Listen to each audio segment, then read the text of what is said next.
Power, worth, elevation, evolving, resistance.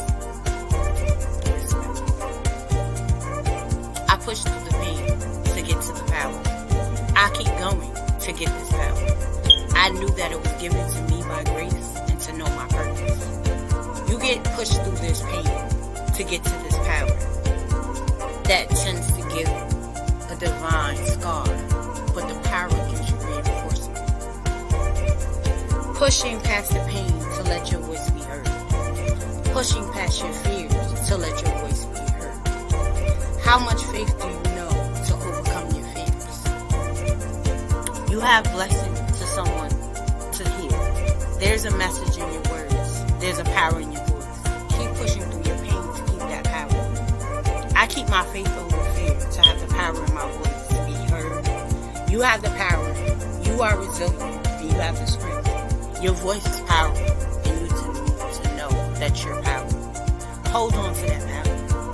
Hold on to that power.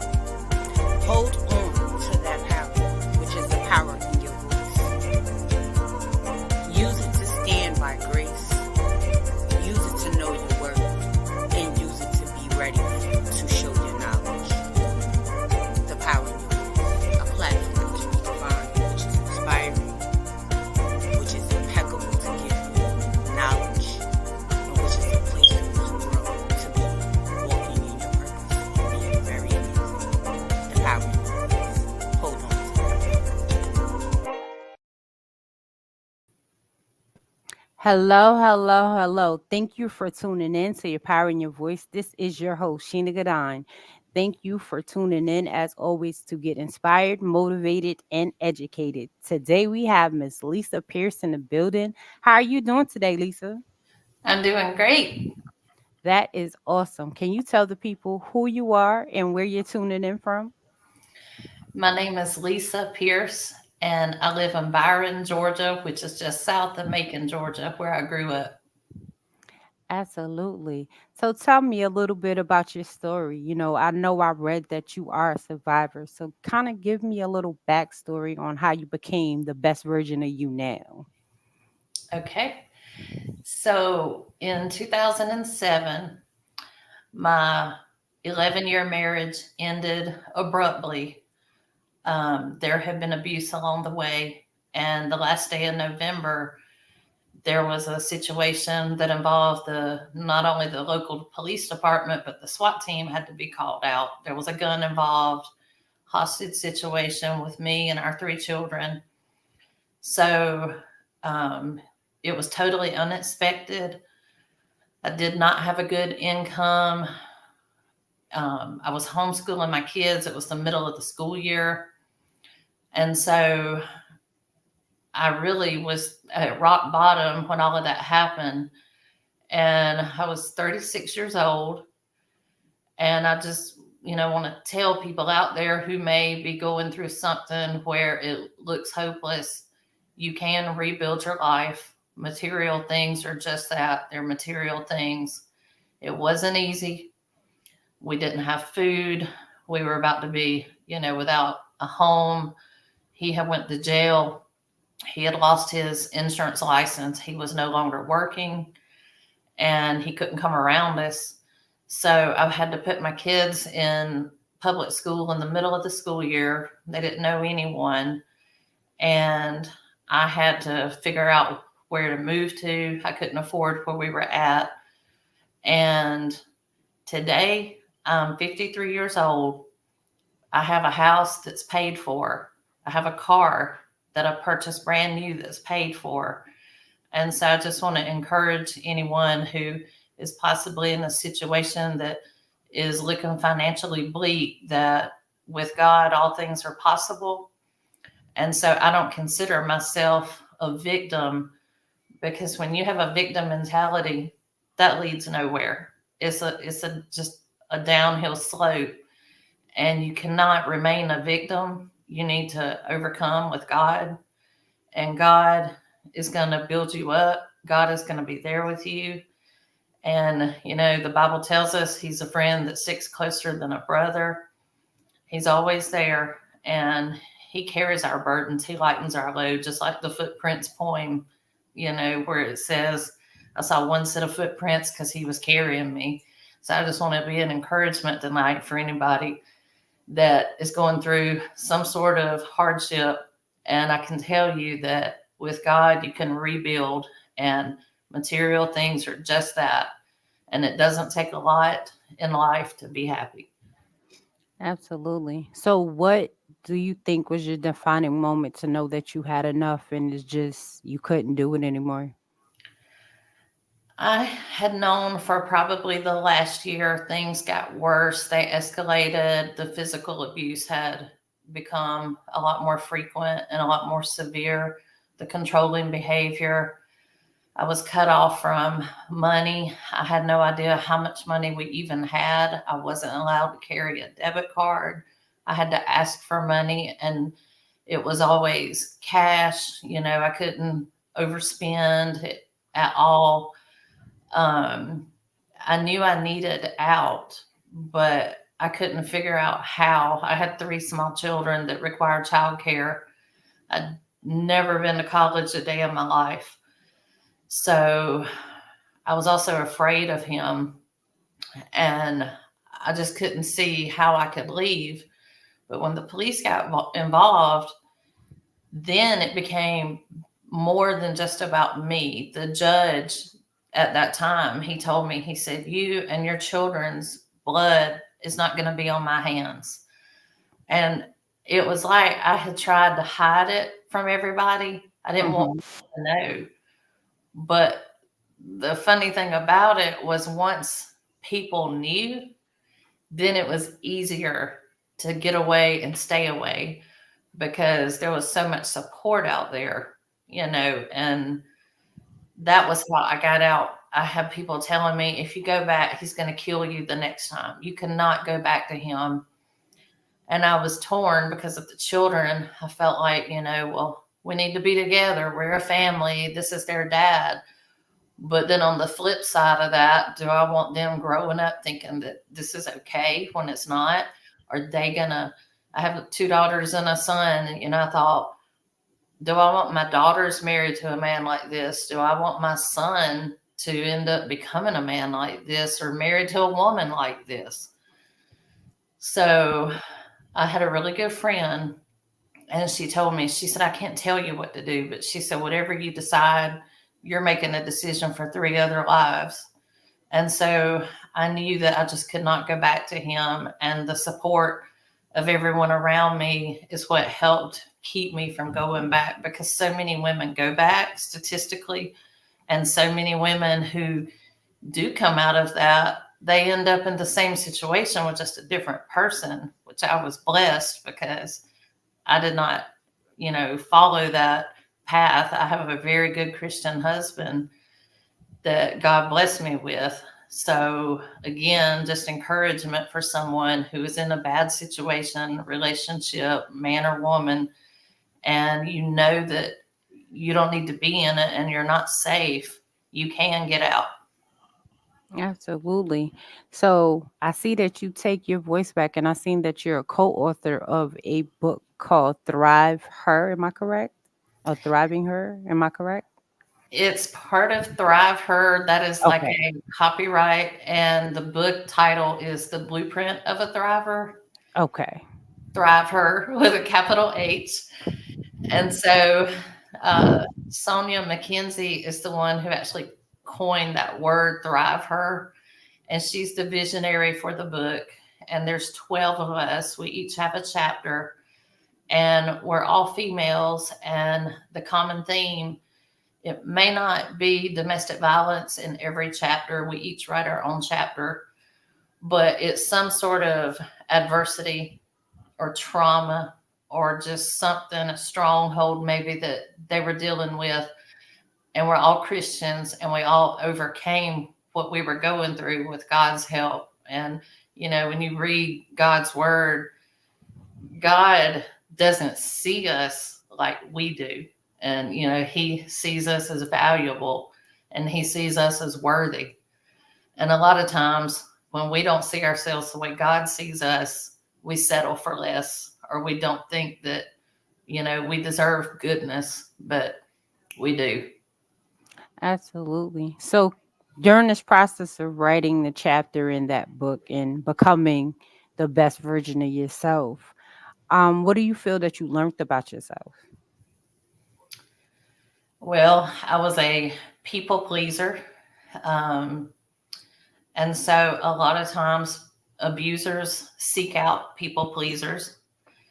And, you hear the phrase walking on eggshells. That's how my life was every day. And that's not love. That's not happiness. That's not how life should be. And you're better by yourself than with someone who's bringing you down, in a toxic relationship. And so I realized I was a people pleaser. Um, I realized that I didn't think I deserved nice things because over the years he had brainwashed me. For instance, with the money situation, I needed a winter coat. I did not even have one. The one I had just like fell apart. And he had a job. I mean, we didn't have a lot of money coming in, but we had enough money. I should have been able to like at least go to Goodwill and buy a coat. And I was told, well, since you don't work, you don't really need a coat, because if we spend money on that, it's going to take away from something the kids need. And so I would believe that. And looking back, I see that, that's not a healthy relationship. That's not a healthy thought process. But there was a lot of situations like that where I would just do without. I went without medical care. I had a kidney stone attack. It lasted 24 hours. I was just throwing up and it wouldn't stop. He didn't want to take me to the ER because he said that would be a medical bill in his name. So he actually called his best friend to come pick me up and take me down there. And when the nurse asked, like, how long has this been going on? You're so sick. And I told her 24 hours. She said, come on now, it can't be 24 hours. Nobody would wait that long. And I was too embarrassed to tell her what was going on at home. And so that was another situation where, I could have died. Like my kidney was blocked off to the point that part of the tissue died. And I had kidney stones for years and years, and I just never got it resolved because, he didn't think that I was worthy of having medical care.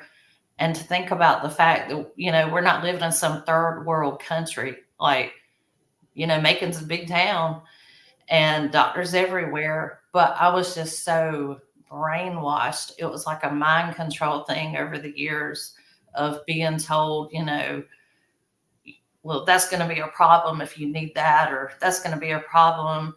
And so I just learned to do without, keep my mouth shut.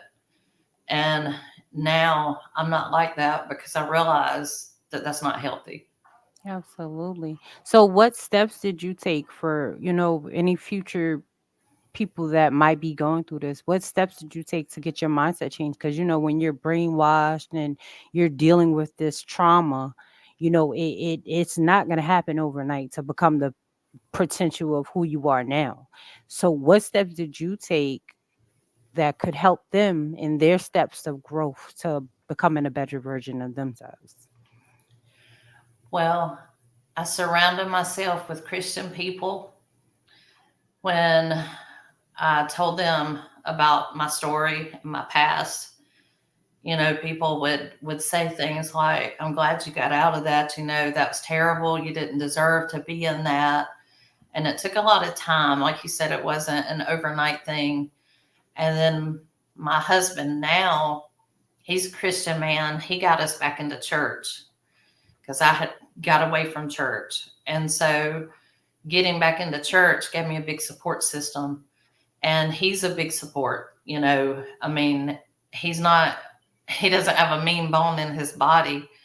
And so when I would tell him, like my ex-husband, he would keep tabs on me, calling me constantly. Where are you at now? What time are you going to be back?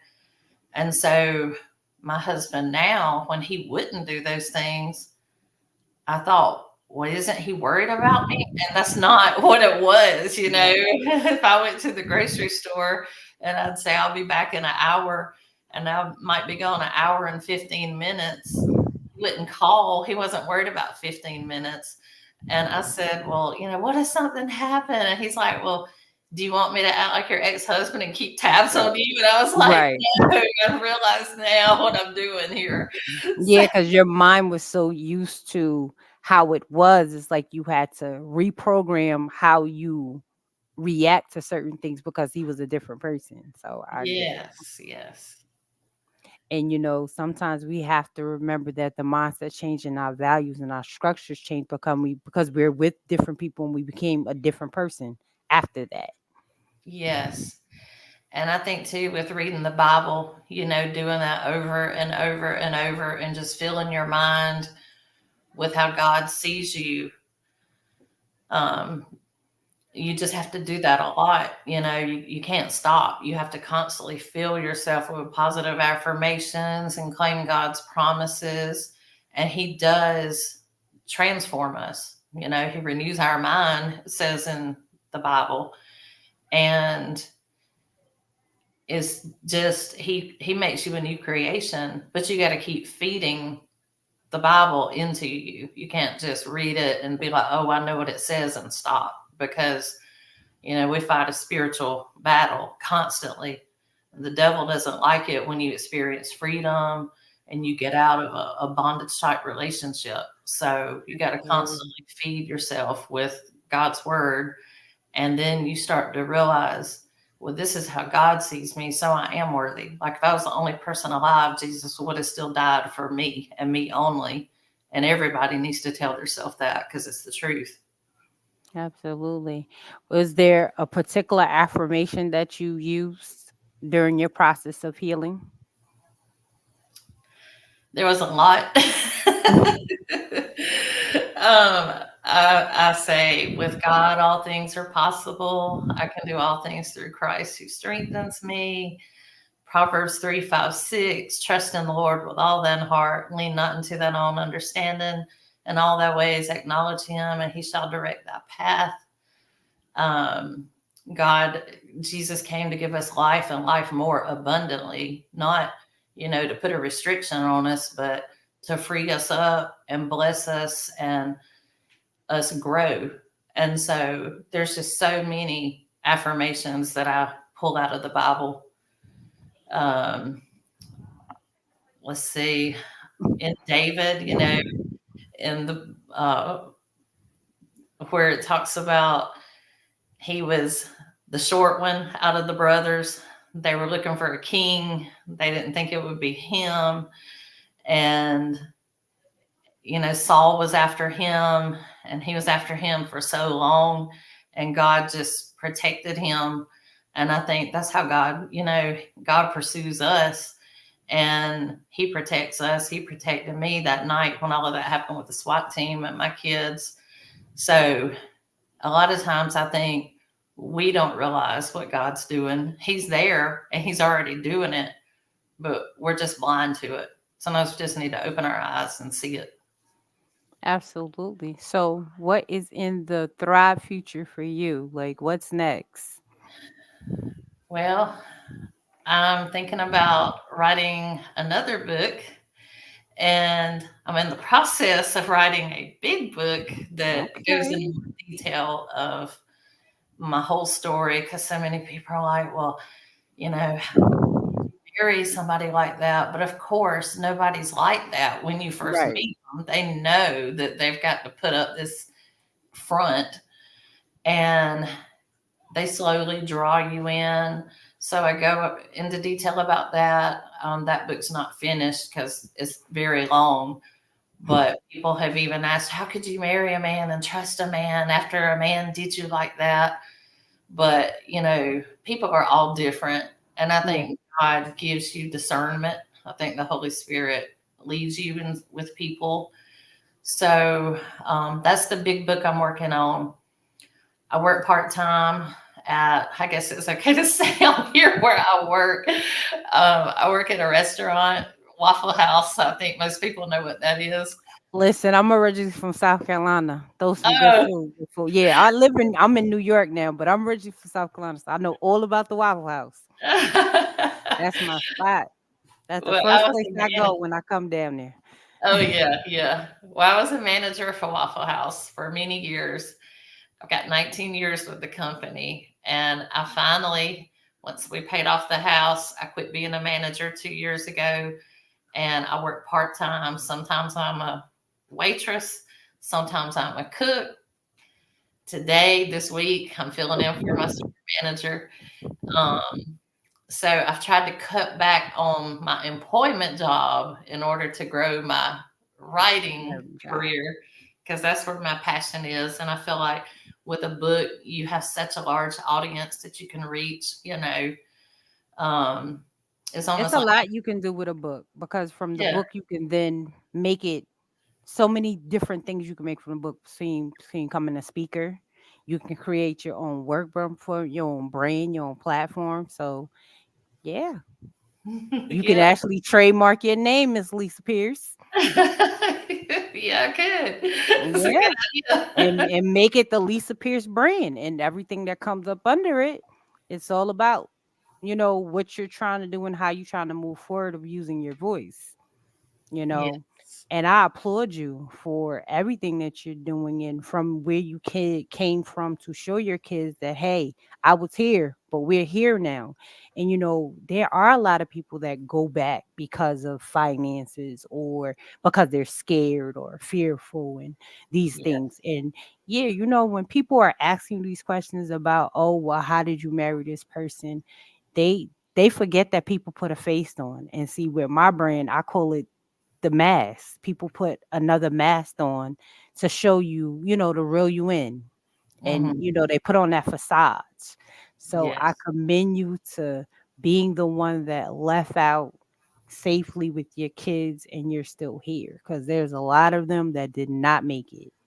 Yes. Yes. That's very sad and very true. It happens all too often when I look at the news. I mean, seems like it's more and more frequent.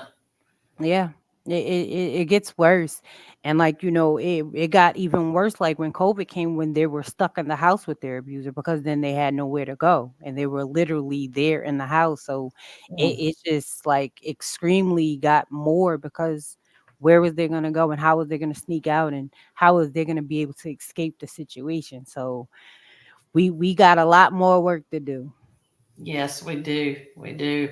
And especially law enforcement. Some places don't have the support. I had a good support system where I live, but I know I'm on a Facebook page and I see ladies around the country where they can't get the police to help them. It's crazy because sometimes they are like they look at the situation and sometimes abuse is not physical. So Yes. when they're going and talking the emotional, the verbal, the spiritual, and all the financial abuse, they Yeah. don't see it and they don't take it as seriously as they need to. And that's sometimes is a harm to the women that are out there or the men or whoever that's fighting for the situation that they're dealing with. Hmm. Because I know, like with me, I've had the experience to where I had a restraining order, and it was almost like just a piece of paper. So it was Yes. like, in your head, it makes you think, well, why am I even having it or going through this process if it's not going to do anything? Right. But when I go do my talks, I let them know, like, listen, you still need to go through the process. So you have the trail, you put the paperwork down, you make sure you fight and advocate for what's going on with you, even if it's not visible to the people. Stand Mhm. true into what's going on with you. So you let them make them acknowledge you are a person and this is what's going on. Yes. Because they will just some police stations they will shrug you off like it's well. Because I Mhm. was told, why didn't I just change my number? And I said, why do I have to change my number if I have a restraining order? It's a full restraining order says no contact. That means they supposed to go get arrested. Yes. So we, like I said, we got a lot of work to do. And I'm commending you. I love that you're writing your bio and telling your story and being, that strength and that mouth for the people that can't talk. Have you Mhm. come up with the title to your book that you're for your memoir, or you still a thought and process title wise? It's called Waffles, Horses, and Jesus. Because those Okay. are three big things in my life. Right. Hey, listen. Do you foresee when you think you're probably gonna publish it, or it's just still a work in progress? Not sure. It's just coming soon. I'm hoping by the end of the year. Okay. Okay. I love it. I love it. Now, are you going to self-publish? Are you going through the transitional way, or what's your thought process on what are you going to do as far as your career? I'm really not sure. When I was looking into the different options to publish, that was when I saw that Sonia McKenzie, who was friends with me on Facebook, had put a post out about wanting co-authors.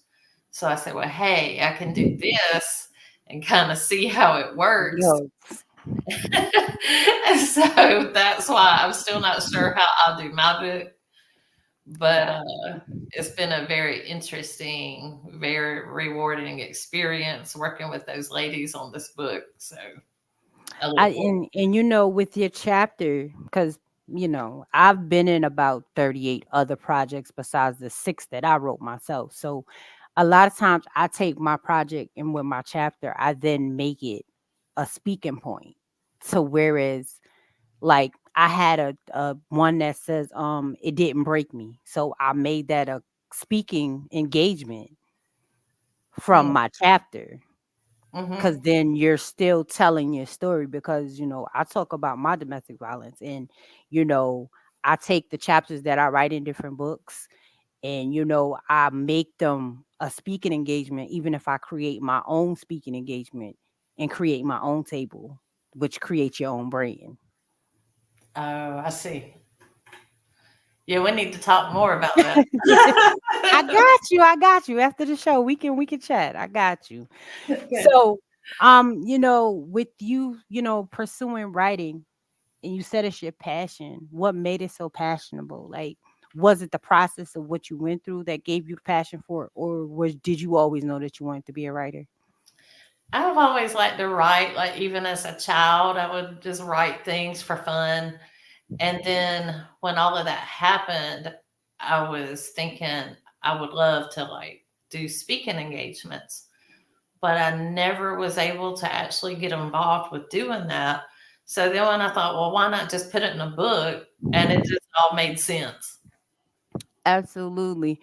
But that is being that you want to be a speaker, that's a perfect way to start, because when you got a product, you can then take the product and make it a part of what you're trying to do to get where you're going. Oh, yeah. So it's a great, because as you say, you want to do the writing, you want to do the speaking, and you make it your brand. The Lisa, like, go back to the Lisa Pearce brand. So I love what you're doing. Is there any last remarks or any inspiring words you would like to leave for anybody out there that may be going through something, a certain situation, and don't know what to do? I would say, if you're in danger, then, and I always say this, leave with the shirt on your back. Everything else is material, it can be replaced. You have to be smart about it. I wouldn't, if he's checking your phone, then don't text somebody that you're leaving on this date because he's going to see that. I mean, maybe you just need to find out where a shelter is, find out ahead of time that you can go on this day, and then go. And do not go back. Do not go back. Like if you're leaving, there's a reason. There's no reason to ever go back. Absolutely. Can you tell the people how to connect with you, how to purchase your book, and how to say if they want you on a podcast and to speak? So I only have Facebook right now. And on Facebook, my name is Lisa Pearce, just like I guess it's showing on the screen. The last name is Pearce. Um, if you want to get the book, The Blueprint of a ThriveHer, which is scheduled to come out in the end of this month on the ebook, and then next month as hardback, paperback, you can go to my page and there's posts on there about it as well. Absolutely, absolutely. Lisa, it's been an honor to have you here at the Power in Your Voice because as we can see, you are thriving and using that voice out there and telling the world all about it. Keep doing it, keep advocating, and keep shouting it out loud. Don't go back. Hashtag you deserve to be loved. Yes. Thank you for having me. Absolutely. Don't go anywhere. We can have some chit chats in a second about the things that you would like to know. I'm going to do my outro. And as always, everyone, I have been your host, Sheena Goodine, better known as the lady behind the mask. You know, you can find me on Facebook at Sheena Goodine. You can find me on Instagram at the lady behind the mask 22. You can always hit my website, which is www.sheenaunmaskingmotivations.com. I am here to educate, motivate, and inspire. It's been great. I'll see y'all next week. Life struggles. When life tries to fight you back, you have to be ready to fight back. You have to be ready to stand your ground and be able to. Unfortunately, life is and bold. We learned that there are people that do not want to see you rise.